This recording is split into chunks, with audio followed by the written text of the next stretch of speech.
sini akan menjelajahi sebuah topik yang sangat luar biasa mengenai demokrasi, yaitu Badan Pengawas Pemilu yang bertugas sebagai mengawasi jalannya pemilu. Nah, di sini kita kedatangan tamu istimewa. Ya, sebaiknya sebelum pembahasan mungkin lebih afdol perkenalan terlebih dahulu ya. Nama saya Abdullah Hirul Latif, biasa dipanggil Irul. Nah, di sini saya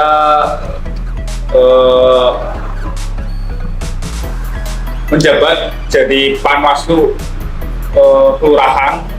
Panwaslu itu kepanjangan dari Panitia Pengawas Pemilu yang di bawah naungannya Bawaslu, tetapi tugasnya sama, yaitu mengawasi jalannya pemilu. Tertarik nih kalau kita membahas sejarah terlebih dahulu. Kalau menurutnya dari Abdillah sendiri, sejarah dari Bawaslu itu apa ya? Jadi Bawaslu itu kepanjangan dari Badan Pengawas Pemilu yang bertugas setiap adanya pemilu, baik itu pemilu pilpres, legislatif, ataupun sampai dengan pemilihan kepala daerah seperti bupati dan gubernur. Wah, menarik sekali itu sejarah yang tadi diberikan oleh Mas Irul. Wah, saya sedikit kepo nih mengenai tantangan utama yang ada di Bawaslu. Itu boleh sedikit di-spill enggak ya untuk masyarakat umum nih? Ya, baik untuk tantangan yang besar ataupun yang lebih berat, yaitu pada masa kampanye, yang dimana kampanye itu harus benar-benar mengawasi secara teliti, detail, terus dan sebelum itu memberikan himbauan kepada para juru kampanye dan caleg yang ingin mempresentasikan atau memperkenalkan identitas diri seorang caleg tersebut. Serta juga yang kedua yaitu tantangannya pada APK.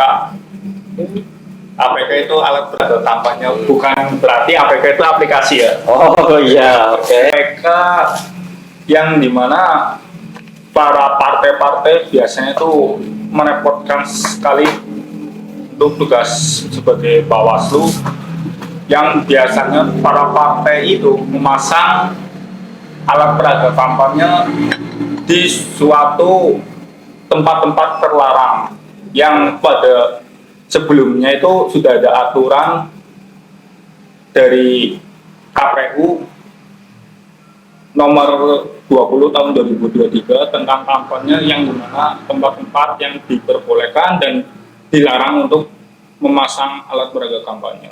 Partai ada juga ya untuk yang melanggar aturan seperti itu ya? Ada. Terus itu dari Bawaslu itu sendiri untuk mengantisipasi dan untuk kayak menanggulangi kalau semisal ada kayak gitu tuh gimana? Itu memberikan himbauan kepada caleg ataupun partai yang memasang APK tersebut. Nah, caleg tersebut untuk segera menindaklanjuti APK yang terlarang supaya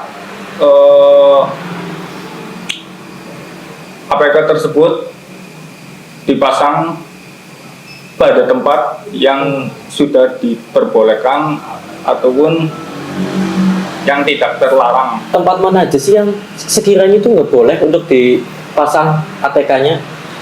Boleh dipasang pada APK alat peraga kampanye itu seperti tempat fasilitas pemerintah, sekolah, terus tempat ibadah, rumah sakit, dan sebenarnya pagar pohon itu pun juga terlarang. Dalam arti gini, terlarangnya tidak boleh dipasang di pagar ataupun pohon itu menempelkan alat peraga kampanye yang langsung pada pagar atau pohon tanpa apa ya, kayak dua figur ataupun Iya. apa ya, tempat tersendiri loh. Harus ya dibilang ada space sedikit, ya boleh di dekat pohon tapi jangan nempel di pohon ataupun dipaku di pohon gitu. Oh, berarti ada juga ya dari partai sendiri yang melanggar seperti itu. Yang seperti memasang di masjid tempat atau tempat-tempat tertentu kayak sekolah, terus memasang APK di pohon sampai dipaku, itu ada juga ya berarti. Ada. Wah, berarti langsung copotin semua dari Bawaslu sendiri. Ya. Atau ada tim sendiri? Ya dicopotin semua dari Bawaslu apabila udah ada instruksi dari atasan, misal dari pusat RI datang terus kota serta sampai bawah dengan Panwaslu, panitia pengawas pemilu, jika sudah ada instruksi, kami pun berhak dan menindaklanjuti pencopotan atau bahasa halusnya penerbitan lah APK tersebut untuk diamankan. Kan sebelumnya sudah diberikan himbauan, kok caleg tersebut masih belum ada tindakan lanjut, masih diam aja, ya udah, tanpa berpikir lama kami pun dari Bawaslu siap menerbitkan.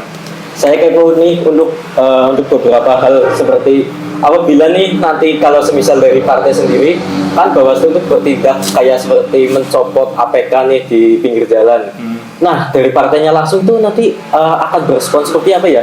Apakah akan marah atau gimana itu? Partai marah karena dengan alasan tidak diberitahu, padahal sebelumnya sudah diberitahu terlebih dahulu kepada ketua DPC partai pada itu ke Dewan Perwakilan Cabang apa nantinya. Menarik ya untuk bagian kayak tantangan utama dari Bawaslu sendiri. Ini sebenarnya dari sekarang kan lagi zamannya nih teknologi berkembang. Nah, Bawaslu sendiri itu bakalan ada teknologi tersendiri nggak sih untuk kayak masyarakat, untuk kayak Bawaslu memanfaatkan teknologinya langsung? Ada Itu gimana? yang dinamakan itu teknologi patroli relawan cyber yang sudah dibentuk dari pusat untuk mengamankan apabila ada berita-berita hoax yang terkait, ya sekarang udah masa politik, terus menjatuhkan para atau saling serang partai, itu pun dari pihak cyber sudah pastikan supaya tidak ada terjadi berita hoax yang membahas terkait pemilu tersebut supaya berjalan dengan lancar dan sukses. Oh, berarti dari cybernya langsung itu mengecek sendiri ya media sosial masyarakat, dari partai, dari apapun gitu ya? Iya. Oh, wah, menarik sih. Makanya oleh sebab itu masyarakat harus berhati-hati apabila mengupload ataupun membuat story di WA ataupun IG dan dimanapun medsos itu harus berhati-hati. Sekarang juga masa politik di mana banyak yang menyebarkan berita hoax. Jadi ketika ada berita hoax dari medsos, janganlah percaya terlebih dahulu, menggali berita tersebut secara dalam supaya tidak jadi salah paham. Oh, wah, ini dari tadi kita membahas sesuatu hal yang dari dalamnya Bawaslu nih. Saya ingin sedikit dong dari perwakilan dari Bawaslu-nya langsung mengenai kayak bagaimana partisipasi masyarakatnya tuh kayak dapat membantu Bawaslu dalam menjaga integritas pemilu. Bila dari masyarakat mengalami kecurigaan ataupun kalau ada pelanggaran yang terkait pemilu, ya terutama ini lagi masa-masa yang mana money politik ya, money politik serta dari parpol juga ada yang mungkin ini ya, ada yang saling serang karena ya saling serangnya perusakan alat peraga kampanye. Jadi ketika dari masyarakat merasa ada yang meragukan ataupun kecurangan, terus pelanggaran yang terkait dengan pemilu, segera lapor ke Bawaslu atau supaya kami dapat menindaklanjuti dan menemukan siapa yang tersangka ataupun Sendiri kalau semisal menemukan sesuatu hal yang gagal nih, kita mau melaporkan ke Bawaslu-nya itu gimana ya? Kan biasanya, aduh, ini kan nggak jelas nih. Jadi kayak aku itu mau ngelaporin, tapi nggak tahu caranya. Itu bisa kasih tahu sesuatu ke masyarakat ya? Bagaimana caranya dari masyarakat untuk melaporkan ke Bawaslu-nya? yang pertama, tahu siapa orang tersebut, terus identitasnya sih, terutama namanya siapa, mencari identitas, terus nama siapa si pelaku atau kasusnya, terus alamatnya di mana, serta harus ada bukti seperti foto atau video atau rekaman yang terkait barang bukti untuk memperkuat laporan tersebut. Wah, gitu ya. Berarti nanti prosesnya itu langsung ke kantornya kah? Ada banyak tahapan ya, mulai dari laporan-laporan, kita juga perlu mengetahui langsung di mana terjadinya tempat tersebut, terus kapan, terus siapa pelakunya itu untuk memastikan dan menindaklanjuti kepada atasnya nanti. Dan kita mengkoordinasi, diskusikan barang kepada si pelapor serta pada tim kami dari Bawaslu. Biasanya tuh ada beberapa tuh masyarakat tuh yang, aku takut nih kalau misalnya saya lapor nanti saya kena masalah dari partainya. Nah itu dari Bawaslu sendiri ada hal tindakan nggak untuk hal seperti itu? Sebagai pelapor tidak, selagi laporannya itu kuat, selagi laporannya itu kuat, maka pelapor tersebut aman, tidak di kenai sanksi ataupun apa. Berarti nanti dari Bawaslu itu dapat mendapatkan perlindungan tuh untuk masyarakatnya yang bagi pelapor atau bagaimana itu? Dapat perlindungan juga, yang pastinya dapat perlindungan. Yang penting laporan tersebut benar fakta dan harus ada buktinya. Kalau enggak, lebih kuat lagi laporannya, ada saksi. Semakin saksi banyak, mungkin laporan tersebut bakal disetujui. Pertanyaan terakhir nih, saya sepil dikit untuk yang bagian tadi itu, menarik nih di kuping saya sendiri mengenai money politik. Nah, semisal nih dari masyarakat mendapatkan money politik itu sebenarnya dari Bawaslu sendiri mengelazimkankah hal seperti itu? Atau ada tindakan sesuatu yang harus dilakukan dari Bawaslu sendiri?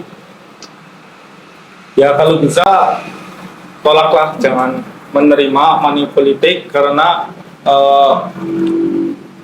kita itu mencoblos bukan karena uang, tapi keinginan pribadi, dan itu bukan caleg tersebut bukan dipilih dari melalui uang, tapi dari visi misi dan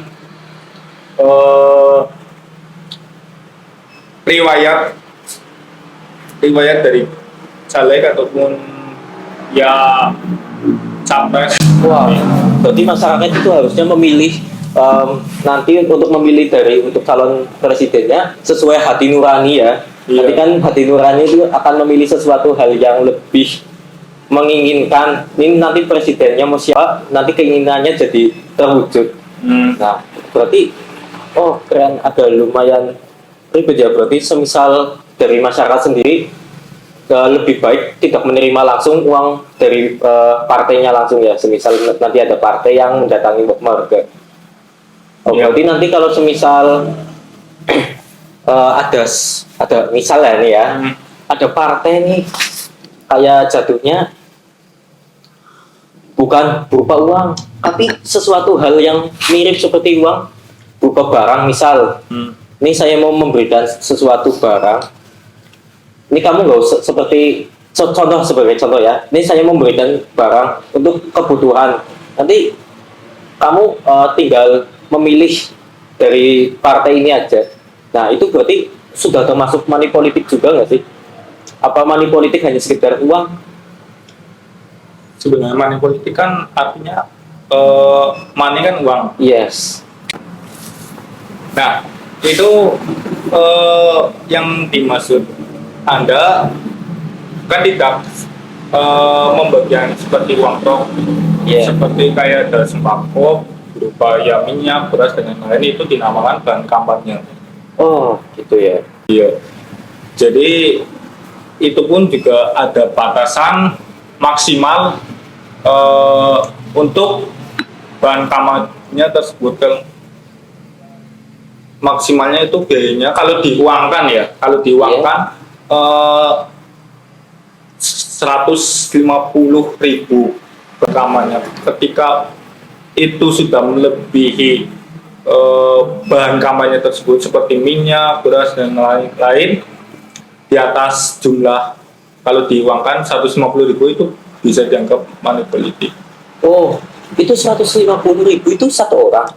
Apa satu kepala keluarga? Satu orang. Oh, satu orang ya.